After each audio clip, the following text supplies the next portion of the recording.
Halo guys, sekarang aku mau review makan risol. Ini risol buatan Mbak. Tuh dalamnya tuh ada apa namanya, sayur sama ayam. Cobain ya, bismillahirrahmanirrahim. Allahumma barik lana fima razaqtana wa qina adzabannar.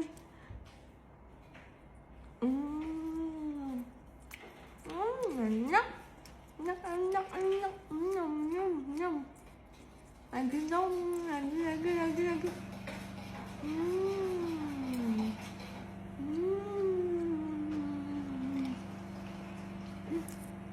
Aku sebenarnya nggak suka cabai, tapi hari ini aku mau cobain cabai sedikit aja ya kan, biar lebih enak dulu.